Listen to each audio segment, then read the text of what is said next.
America और Israel एक दूसरे के बहुत करीबी देश माने जाते हैं और विश्व पटल पर इन दोनों देशों की म्यूचुअल डिप्लोमेसी की दाद दी जाती है। पर अमेरिका ने संयुक्त राष्ट्र संघ में एक ऐसा कदम उठाया है जिससे इन दोनों देशों के बीच में दरार आना तय है। आज की रिपोर्ट में हम बात करेंगे कि क्या है अमेरिका का इजराइल विरोधी कदम।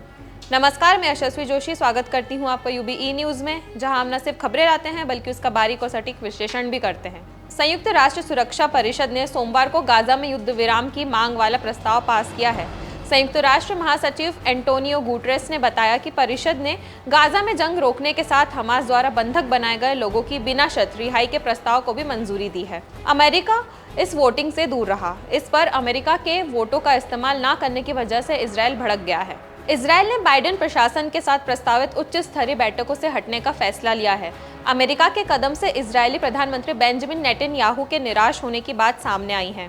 दो इजरायली अधिकारियों ने कहा है कि मतदान में अनुपस्थित रहने के अमेरिका के फैसले ने इजरायल के पीएम बेंजामिन नेतन्याहू को अपने दो शीर्ष सलाहकारों की अमेरिका की निर्धारित यात्रा रद्द करने के लिए प्रेरित किया है। संयुक्त राष्ट्र सुरक्षा परिषद ने सोमवार को गाजा में युद्ध विराम की मांग वाला प्रस्ताव पास किया है।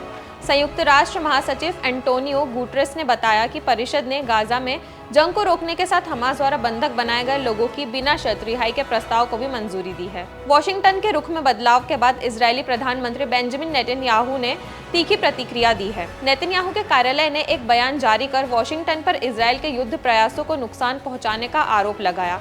नेतन्याहू के फैसले पर व्हाइट हाउस ने कहा कि यह बहुत निराशाजनक है। व्हाइट हाउस के प्रवक्ता जॉन किर्बी ने कहा है कि हम इस बात से बहुत निराश हैं कि इजरायल का प्रतिनिधिमंडल वॉशिंगटन नहीं आ रहा है। किर्बी ने कहा कि वरिष्ठ अमेरिकी अधिकारी बंधकों, मानवीय सहायता और दक्षिणी गाजा शहर राफा में नागरिकों की सुरक्षा सहित मुद्दों पर इजरायली रक्षा मंत्री योव गैलेट के साथ अलग से बातचीत के लिए मिलेंगे। गैलेट इस समय वॉशिंगटन में ही हैं। किर्बी ने इस बात पर भी जोर दिया है कि संयुक्त राष्ट्र सुरक्षा परिषद के मतदान से दूर रहने के फैसले के बावजूद अमेरिकी नीति में कोई बदलाव नहीं आया है। अब आपको बताते हैं कि अमेरिका के इस कदम के मायने और इससे होने वाले परिणामों पर। यूएनएससी में सीज फायर पर प्रस्ताव को पारित होने देना यह दिखाता है कि राष्ट्रपति बाइडेन अब तय कर चुके हैं कि सिर्फ कड़े शब्द नाकाफी हैं। साथ ही से व्हाइट हाउस और इजरायली पीएम बेंजामिन नेतन्याहू के बीच तनातनी वाली स्थिति भी उजागर हो गई।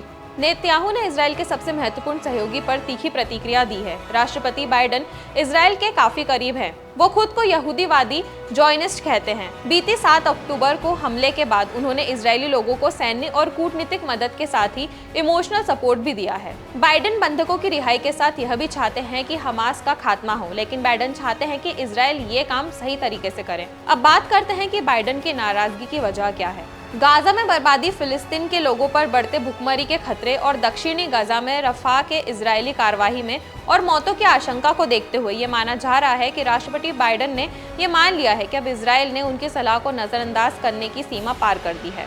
अगर अमेरिका के इस कदम की बात करें तो इसकी मुख्य वजह है इजरायल पर बढ़ रहा अंतर्राष्ट्रीय दबाव कहीं ना कहीं अमेरिका को खटक रहा है। और इसके अलावा इस साल अमेरिका में चुनाव है। अमेरिकी राष्ट्रपति जो बाइडेन चुनाव में जाने से पहले अपनी छवि को ओवरऑल मेकओवर चाहते हैं। ऐसे में उनका यह दिखाना लाजमी है कि वह इजरायल के हर कदम का आंख बंद करके समर्थन नहीं कर रहे हैं। तो यह थी हमारी आज की खास रिपोर्ट। और आपको हमारा कार्यक्रम कैसा लगा, अपने विचार हमसे जरूर साझा करें। वीडियो पसंद आए तो इसे लाइक और शेयर करें, साथ ही चैनल को सब्सक्राइब जरूर करें। यूबीई न्यूज आपके लिए लाता रहेगा देश विदेश से जुड़ी ऐसी ही खबरें। तब तक के लिए धन्यवाद।